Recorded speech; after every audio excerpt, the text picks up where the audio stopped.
কক্সবাজারের বিভিন্ন এলাকায় ঝুঁকি নিয়ে ঠিক এইভাবে আমি একটু দেখাতে চাই, ঠিক যে জায়গাটিতে অবস্থান করছে এটি হচ্ছে কক্সবাজার শহরের জাদিরাম পাহাড় এলাকা।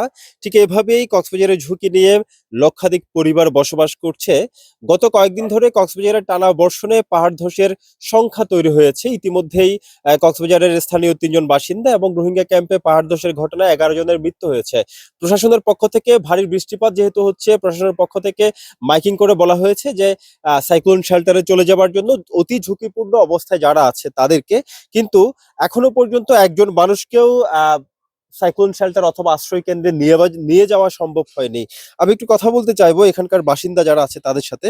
প্রশাসনের পক্ষ থেকে বারবার বলা হচ্ছে যে নিরাপদ স্থানে চলে যাবার জন্য, অর্থাৎ সাইক্লোন শেল্টার বা আশ্রয় কেন্দ্রে চলে যাবার জন্য। আপনারা কেন যাচ্ছেন না? কারণ কি? এখানে এখানে গিয়ে আমরা কি করতাম? এখানে কোনো খাবারের ব্যবস্থা নাই, কোনো কিছুর ব্যবস্থা নাই। তাহলে আমাদের বাচ্চা কাচ্চা যদি খাদ্য না হলে তাহলে আমাদের জন্য সমস্যা না। আর কোনো অসুবিধা আছে কিনা? এইখানে থাকলে তো হচ্ছে যে কোনো মুহূর্তে পাহাড় ধস হতে পারে, জীবনের ঝুঁকি রয়েছে, তবুও তো নিরাপদ জায়গায় চলে যাওয়া উচিত। আপনি কি মনে করছেন মানুষ কেন যাচ্ছে না?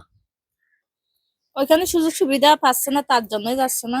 এখানে থাকলে তো মৃত্যুর ভয় আছে। মৃত্যু বই থাকলেও তো পেটে তো আর পেটের ক্ষুধা ইচ্ছা তো মিটাতে পারতেছে না এখানে। এখানে থাকলে তো দুইটা এনে খেতে পারবে। এখানে কি পাচ্ছে?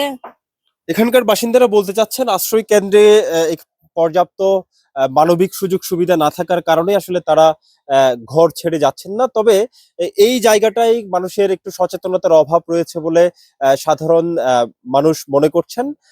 মানুষ যদি নিজেদের যে পাহাড়ি ঝুঁকিপূর্ণ অবস্থা থেকে নিজেদের আত্মীয় স্বজনের বাড়িতেও চলে যায়, ঠিক পাহাড় ধসের ঘটনায় মানুষের মৃত্যুর সংখ্যাও কমে আসবে বলে মনে করা হচ্ছে। কক্সবাজার থেকে এটুকুই ছিল এখানকার সবশেষ।